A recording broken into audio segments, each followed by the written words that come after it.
सच से मुंह नहीं छुपाते, ईमानदार नेता हर जगह छा जाते।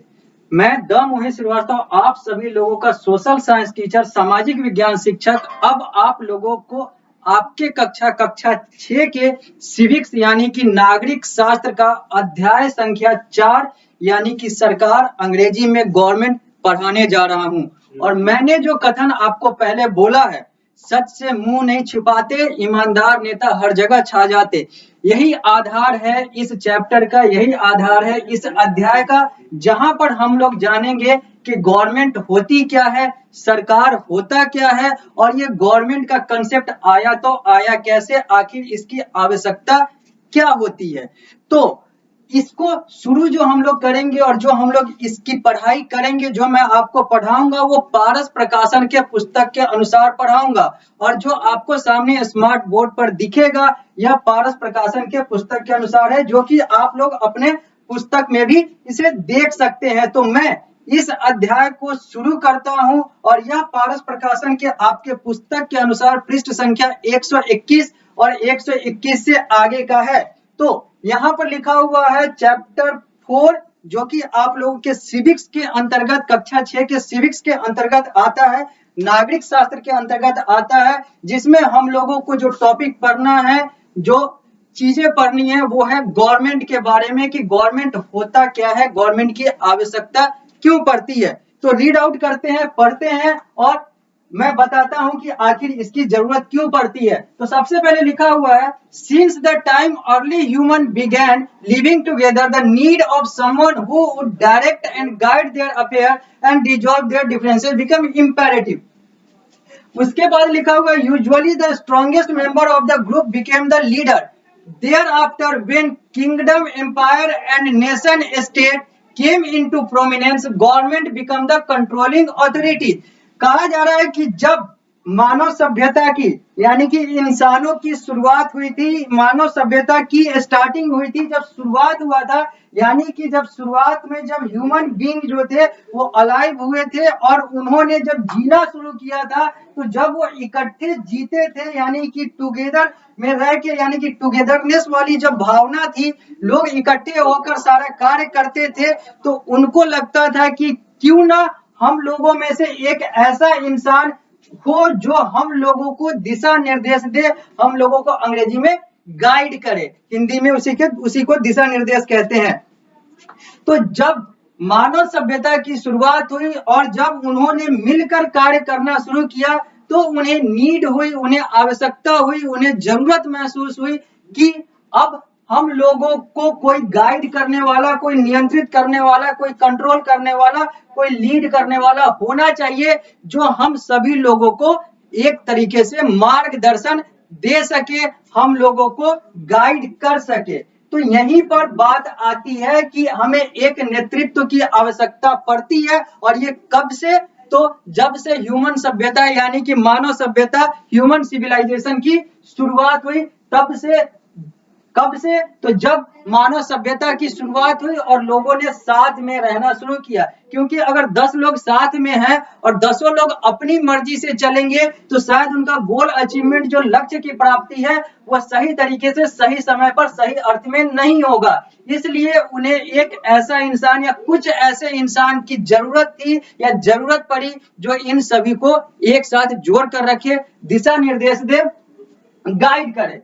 Usually the strongest member of the group became the leader. और उस समय जो ऐसे जो गाइड बनते थे, जो नेता बनते थे, जो लीडर बनते थे, वो कौन होते थे? तो जो परिवार के जो सबसे मजबूत, यानी कि जिनकी इच्छा शक्ति मजबूत थी, जिनका मानसिक रूप से मजबूत थे, जो ज्ञान के आधार पर मजबूत थे, वो लोग लीडर बन जाते थे या फिर लीडर बनते थे, ताकि वो अपने ग्रुप को, अपने फैमिली को, अपने समाज को लीड कर सके, गाइड कर सके। लीडर को हिंदी में नेता कहते हैं और लीड को हिंदी में कहते हैं नेतृत्व करना। तो यहाँ पर लीडर का कंसेप्ट वहीं से आया, जब मानव सभ्यता की शुरुआत हुई और जब लोगों ने साथ में जीना शुरू किया। तो यहाँ पर कहा जा रहा है कि जब शुरुआत में लीडर का कंसेप्ट आया, तो घर के जो मजबूत इंसान, यानी कि जो आर्थिक रूप से, मानसिक रूप से, सामाजिक रूप से, ज्ञान के रूप से, यानी कि एजुकेशन के रूप से आधार पे जो मजबूत हुआ करते थे, वही लीडर बनते थे और वही अपने परिवार के सदस्यों को या समाज के सदस्यों को गाइड करते थे, यानी कि दिशा निर्देशित करते थे, मार्गदर्शित करते थे। Thereafter, उसके बाद when kingdom, empires and nation state came into prominence, government became the controlling authority। और उसके बाद जैसे जैसे साम्राज्यों की स्थापना हुई, अलग अलग एम्पायर्स की उत्पत्ति हुई और अलग अलग देश बने, अलग अलग राज्य बने, तो फिर इस नेतृत्व को एक आधिकारिक नाम दिया गया जिसे आज गवर्नमेंट कहते हैं, हिंदी में सरकार कहते हैं। यानी कि गवर्नमेंट की शुरुआत कहां से हुई? तो जब से मानव सभ्यता की शुरुआत हुई, क्योंकि मानव सभ्यता की शुरुआत से हम लोगों ने देखा कि हमें कोई नियंत्रित करने वाला, कोई गाइड करने वाला, कोई कंट्रोल करने वाला चाहिए। और उस समय क्या होता था कि जो परिवार के या समाज के जो मजबूत, यानी कि आर्थिक रूप से, मानसिक रूप से, ज्ञान के आधार पर जो मजबूत हुआ करते थे, वो उसको, उन लोगों को, अपने समूह को दिशा निर्देशित करते थे। लेकिन जैसे जैसे किंगडम यानी कि साम्राज्यों की स्थापना हुई, एम्पायर्स हुए, यानी कि अलग अलग देश बनते गए, अलग अलग राज्य बनते गए,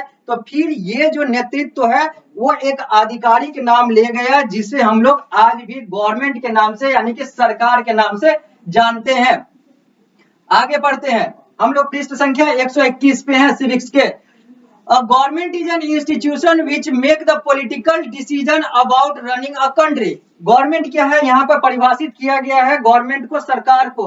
सरकार एक ऐसा संस्थान है जो क्या करता है, जो राजनीतिक डिसीजन लेता है, राजनीतिक निर्णय लेता है, ताकि वो अपने देश को चला सके, अपने राज्य को चला सके, अपने किंगडम को चला सके, यानी कि अपने साम्राज्य को चला सके।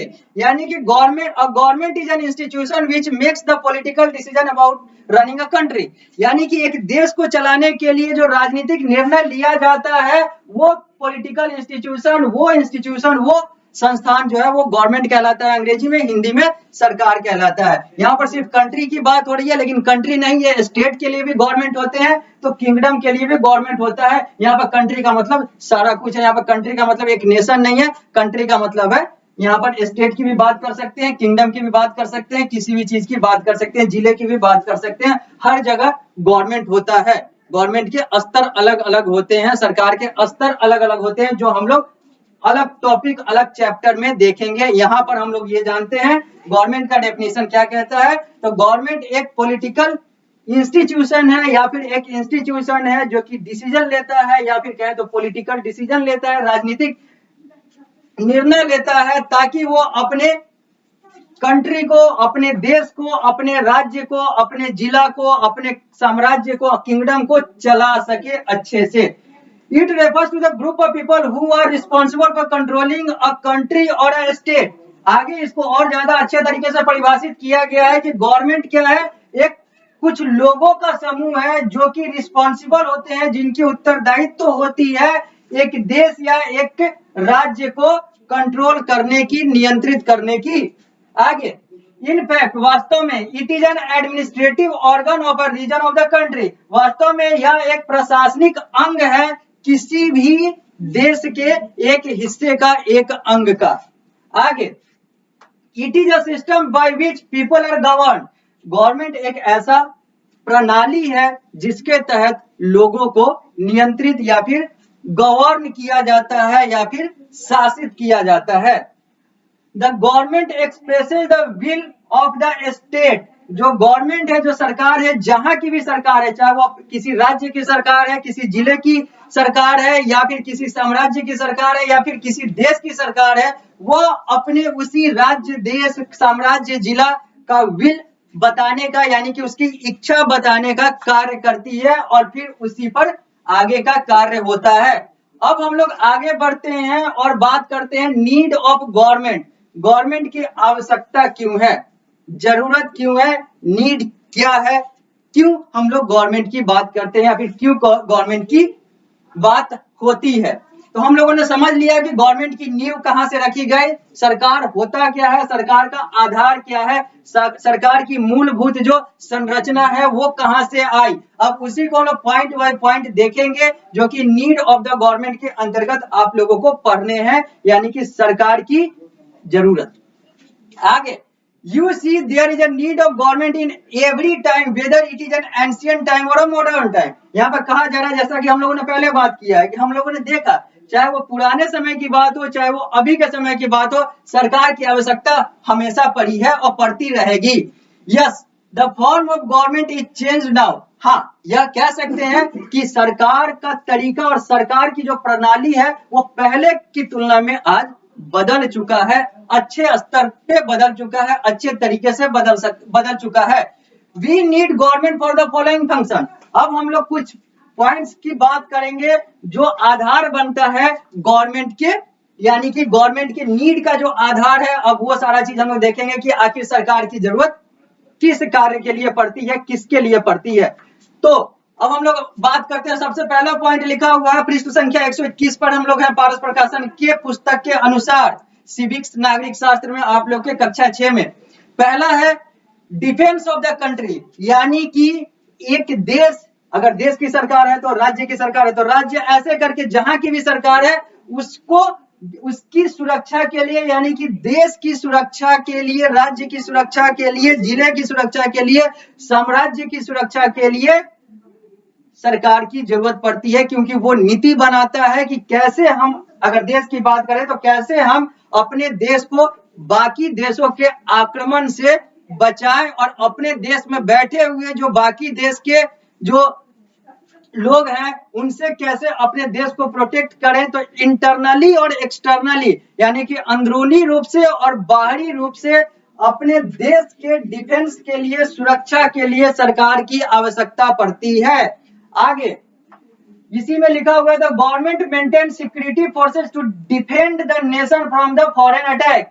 बाहरी आक्रमण से बचाने के लिए सरकार जो है या सरकारें जो है वो सिक्योरिटी फोर्स यानी कि सुरक्षा एजेंसी और सुरक्षा बल और सुरक्षा दल का गठन करती है, निर्माण करती है, बनाती है और उसको आगे बढ़ाती है ताकि वो अपने देश की सुरक्षा कर सके. दूसरा, maintenance of law and order. नियम और कानून को मेंटेन करने के लिए, नियम और कानून को बचाने के लिए हम लोगों को सरकार की आवश्यकता पड़ती है, हम लोगों को गवर्नमेंट की आवश्यकता पड़ती है.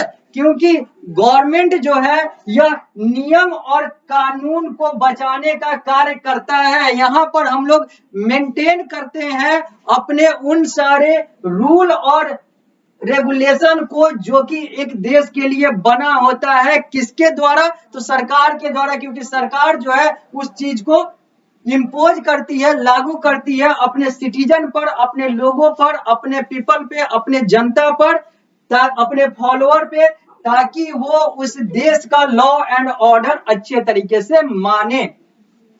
The government's duty is to maintain law and order, it protect the people from criminals. यहाँ पर वही चीज है कि गवर्नमेंट का कर्तव्य है कि वो अपने देश के लॉ एंड ऑर्डर यानी कि नियम और कानून, रूल और रेगुलेशन का प्रोटेक्शन करे, को बचाए के तहत लोगों को कार्य करने के लिए प्रेरित करे और जिससे लोग जो है वो क्रिमिनल एक्टिविटी यानी कि गलत कार्य में, अनैतिक कार्य में न जुड़े और अनैतिक कार्य से बचे.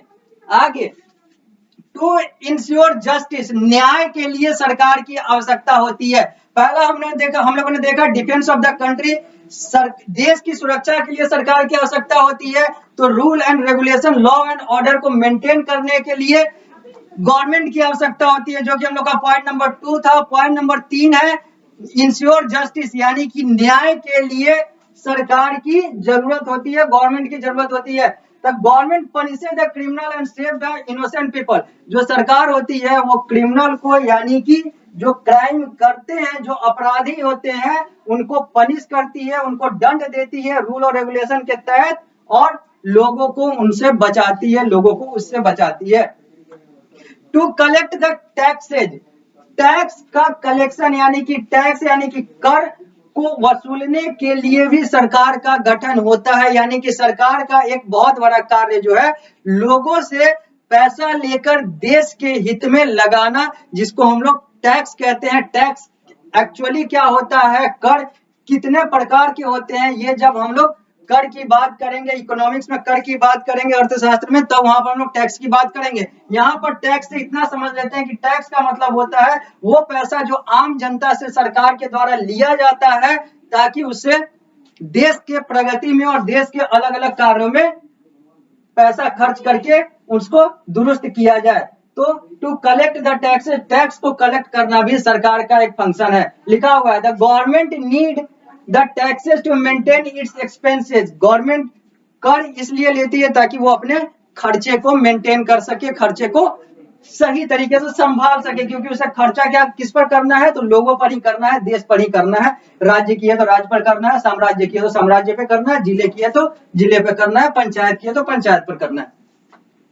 Whether is done by the government for public, it meet out by the people money, that is tax। वही चीज है कि यहाँ पर जो पैसा है वो पीपल का ही मनी है, लोगों का ही मनी है, जिसको हम लोग अंग्रेजी में टैक्स, हिंदी में कर कहते हैं। तो हम लोगों ने देखा कि डिफेंस ऑफ द कंट्री के लिए सरकार की आवश्यकता है, maintenance of law and order के लिए सरकार की आवश्यकता है, जस्टिस को इंश्योर करने के लिए सरकार की आवश्यकता है, टैक्स को कलेक्ट करने के लिए सरकार की आवश्यकता है। अगला वेलफेयर वर्क, यानी कि विकास कार्य और अच्छे चीजों को करने के लिए सरकार की आवश्यकता होती है। लोगों के हित के लिए कार्य करने के लिए हम लोग सरकार का गठन करते हैं।